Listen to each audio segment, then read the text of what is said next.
गजाननं भूतगणाधिसेवितं कपितजम्बूफलचारुभक्षणम् उमासुतं शोकविनाशकारिकं नमामि विघ्नेश्वरपादपङ्कजम्। बोल गोविंद भगवान की जय। राधा रानी सरकार की जय। तुलसा महारानी की जय। श्री कृष्ण गोविंद हरे मुरारी हे नाथ सुदेवा। श्री कृष्ण गोविंद हरे मुरारी हे नाथ सुदेवा। हे नाथ नारायण वासुदेवा। हे नाथ नारायण वासुदेवा। हे नाथ देवा। हे नाथ नारायण वासुदेवा। श्री कृष्ण गोविंद हरे मुरारी हे नाथ वासुदेवा। श्रीमन्नारायण नारायण नारायण श्रीमन्नारायण भजमन्नारायण नारायण नारायण भजमन्नारायण नारायण लक्ष्मी नारायण नारायण नारायण लक्ष्मी नारायण विष्णु नारायण नारायण नारायण विष्णु। बोल लक्ष्मी नारायण भगवान की वृंदावन बिहारी लाल की। गद्दी के रक्षक हुआ हनुमान जी लैके गदा चहुर सिद्धियाओ। जो कोई दुष्ट निकेतन आवे ताहि महाप्रभु मारी भगाओ। जो धर ध्यान कथा सुनी है ताके धन धान्य और पुत्र बढ़ावो। और विनती हमारा यही हनुमान जी छोड़ी के गढ़ी तुम यहाँ चली आओ। कथा प्रारंभ होते हैं सुनो वीर हनुमान। राम लक्ष्मण जानकी सदा करो कल्याण। बैल चढ़े शिव जी मिले गरुड़ चढ़े भगवान। सिंह चढ़ी माता मिले तेरे पूर्ण सारे काम। बोल गोविंद भगवान की जय। बोल कार्तिक महात्म की तुलसा महारानी की जय। कार्तिक मास की पावन पवित्र कथा में कल आप लोगों ने बड़ी सुंदर कथा श्रवण किया। ये नहीं पता कितना सुना पर सुना कि कल एक राजा अपने निर्दोष पत्नी को दंडित करता है, उसके विरह में परेशान होता है। और जब कहते हैं कि निर्दोष को सताओगे तो बच नहीं पाओगे। वो निर्दोष व्यक्ति तो तुम्हारा कुछ नहीं कर पाएगा क्योंकि वो कमजोर होगा, लेकिन उसके एक एक रों से निकला हुआ श्राप आपको किसी भी लोक में बैठने नहीं देगा। ऋषियों ने त्याग कर दिया, प्रजा ने त्याग कर दिया, राजा को बहुत लास्ट में जब पता चला तो एक ब्रह्म राक्षस के माध्यम से ब्राह्मण के भी पत्नी का खोज करके लाए, और जब एहसास हुआ तो उसी ब्रह्म राक्षस के माध्यम से अपनी भी पत्नी का खोज करके लेकर के आए और पुनः राज सिंहासन पर विराजमान हो करके और राज्यपाठ करना आरंभ कर दिए। बोल गोविंद भगवान की। आज की कथा जो है बड़ी उत्तम कथा है। श्री सूत जी महाराज कहते हैं कि प्रभु कृपा करके हमें ये बताइए कि कार्तिक मास में सबसे उत्तम व्रत कौन सा होता है। जाने अनजाने में मनुष्य जो पाप के कर्म करता है उन पापों को क्षय कैसे किया जाए, उन पापों का समाधान कैसे किया जाए, क्योंकि पाप को पुण्य तो कहीं खरीद के मिलता नहीं कि मार्केट में जाकर के ले आओ, और जाने अनजाने में पाप हर कोई कर रहा होता है। कोई ऐसा है ही नहीं कि जिससे जाने अनजाने में पाप ना होता हो। उन्हीं पापों को क्षय करने के लिए, उन्हीं पापों का विनाश करने के लिए शास्त्रों में व्रत नियम संयम धर्म बताया गया। बोल गोविंद भगवान की। श्री सूत जी भगवान कहते हैं कि प्रभु कार्तिक मास में 2 एकादशी, वैसे तो 24-26 एकादशी होती हैं, कार्तिक मास की 2 एकादशी जो सबसे उत्तम मानी गई हैं। कृष्ण पक्ष की एकादशी का नाम है रमा एकादशी और शुक्ल पक्ष की एकादशी का नाम है प्रबोधनी अर्थात देवउठानी एकादशी। श्री सूत जी भगवान कहते हैं कि एकादशी चाहे शुक्ल पक्ष की हो या कृष्ण पक्ष की, अन्न नहीं खाना है, क्योंकि अन्न में एकादशी के द्वारा श्रापित किया गया है अन्न, इसीलिए अन्न नहीं बिल्कुल खाना चाहिए। कहते हैं 21 दिन जो अन्न खाते हैं समझ लो एक हिसाब से वो मुख के द्वारा पाप को खा रहे होते हैं। इसलिए प्रयत्न करना चाहिए कि एकादशी के दिन अन्न नहीं खाना है। दूसरी बात, उन्हीं को ये व्रत करना चाहिए जिनका शरीर साथ दे रहा हो, क्योंकि शरीर कुछ समय के बाद साथ देना बंद कर देता है। वही हमारे बाबा कहा करते थे कि बचपन खेल के गंवायो, जवानी भर नींद सोयो, अब बुढ़ापा देख के रोयो। तो अपने जीवन में रोने वाला कर्म नहीं करना चाहिए। भगवान तुम्हें ताकत भी देते हैं, बल भी देते हैं, बुद्धि भी देते हैं, एनर्जी भी देते हैं। क्यों देते हैं?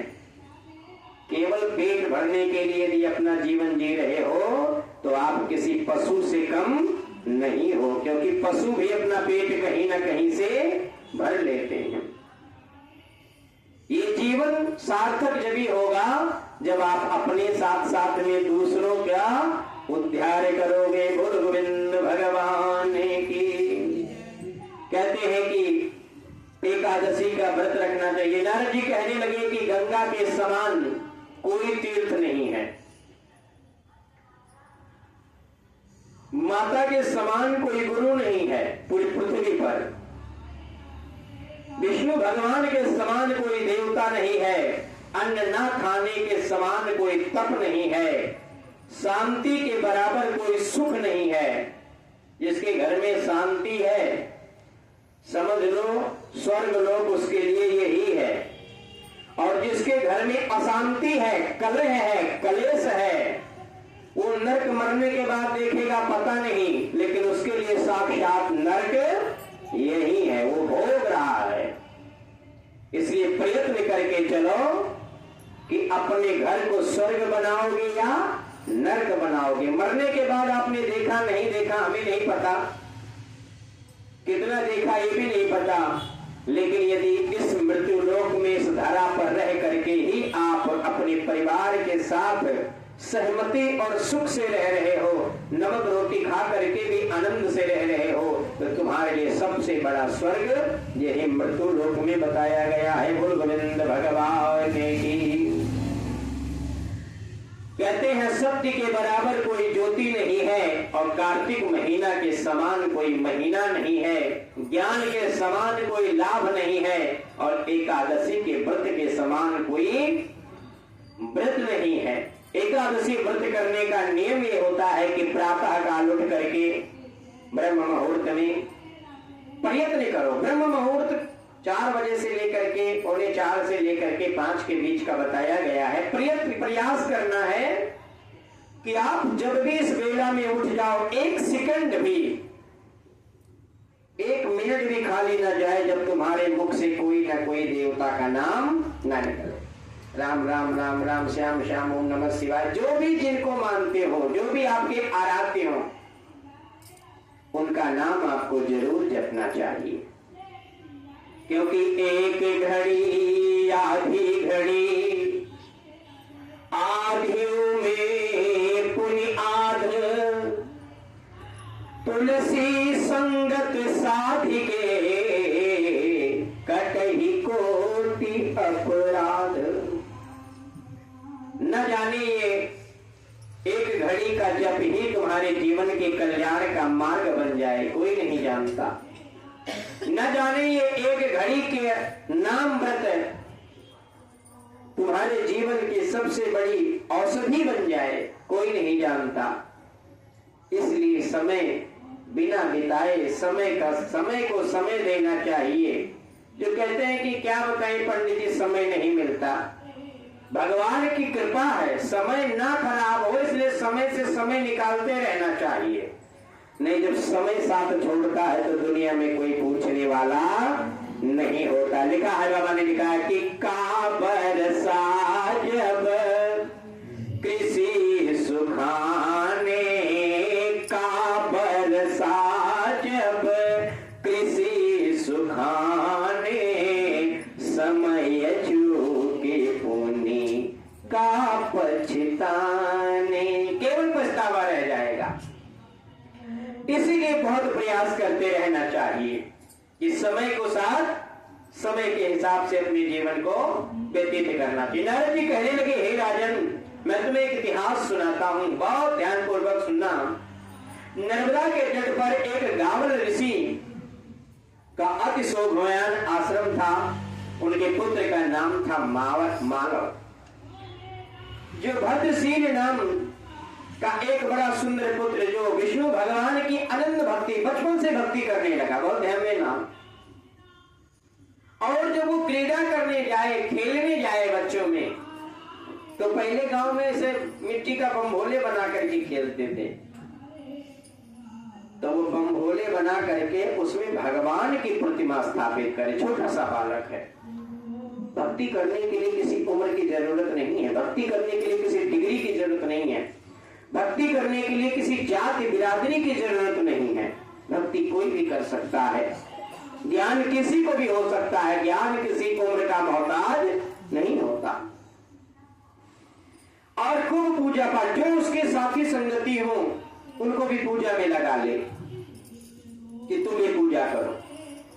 और इस प्रकार से बालक का उपदेश सुन करके सभी लोग, भगवान, सब इसके बच्चे, सारे मित्र मिल करके भगवान की पूजा करते। एक दिन पिताजी ने देखा, पूछा कि पुत्र, ये आप जो नर्मदा तट पर भगवान की पूजा करते हो, इसका उपदेश किसने दिया? तुम्हें ये सीख कहां से मिली? सोचो, बालक कर रहा है और पिता को आश्चर्य हो रहा है। यही तो बालक की भक्ति होती है। गालव ऋषि के पूछने पर, भद्रशील, तुम सदैव जो भगवान की पूजा करते हो, इसका उपदेश तुम्हें किसने दिया? इतनी बात सुन करके भद्रशील कहने लगा, हे पिताजी, आपको मैं अपने पूर्व जन्मों का एक वृत्तांत सुनाता हूँ। पहले जन्म में मेरा चंद्रवंश में जन्म हुआ था, मैं धर्म कीर्ति मेरा नाम था। और जो मैंने मंत्र दीक्षा लिया था, गुरु दीक्षा लिया था, वो दत्तात्रेय भगवान से लिया था। दत्तात्रेय भगवान से शिक्षा दीक्षा ग्रहण करके मैंने 1000 वर्ष तक राज किया। उस काल में मैंने अनेक धन तथा पाप के कर्म भी किए, परंतु देववश मेरी बुरी संगत पड़ गई। ये बहुत ध्यान देना। कि तुम्हारे जीवन की सबसे टर्निंग पॉइंट जो होता है वो तुम्हारी संगत होती है। इस संगत से गुण होत है और संगत से गुण जाए। अगर बुरी संगत हो गई तो तुम ये समझ लेना कि तुम्हारे अंदर जो कुछ मान मर्यादा बचा भी है वो भी तुम धोके पी जाओगे। मैं पाखंड के मार्ग पे जब चल पड़ा, हमारे वे विचार आचरण देख करके प्रजा हमसे बहुत दुखी हो गई। लेकिन लिखा है कि यथा प्रजा यथा राजा तथा प्रजा। जिस प्रकार से राजा होगा उसी प्रकार से अपनी प्रजा को बनाने का कोशिश करेगा। जैसे हमारा राजा कलयुग है। कौन है? कलयुग। और कलयुग को मदपान करना, जुआ खेलना, स्त्री गमन करना, स्वर्ण मदरा पान करना, जीव हिंसा करना, ये सब कलयुग को बहुत प्रिय है, अति प्रिय। समझ लो उसका फेवरेट है ये। और यही कारण तुम्हें मैं बताऊं कि आज के युग में, इस कलयुग में दूध पिलाने वाले नहीं मिलते, लेकिन दारू पिलाने वाले मिल जाते हैं। कलयुग इस प्रकार से बुद्धि को भ्रमित करता है कि जो तुम्हारा नुकसानदायक है वो तुम्हें अच्छा लगने लगता है। पर यह बात सदैव ध्यान रखना चाहिए कि जो शुरू में अच्छा लगे उसका अंत बहुत बुरा होता है। ये बहुत ध्यान देना। और जो शुरू में थोड़ा कठिन लगे, थोड़ा बुरा लगे, उसका अंत बहुत अच्छा होता है। कोई बात कोई हमारा सीनियर या हमारा गुरु या हमारे माता पिता ऐसे बोल देते हैं जैसे पूरी शरीर जल जाती है, लेकिन बाद में उसका रिजल्ट पता चलता है कि अगर हम ये नहीं किए होते तो हमारे साथ ये घटित हो जाता। बाद में उसका महत्व पता चलता है। इसीलिए कभी कभी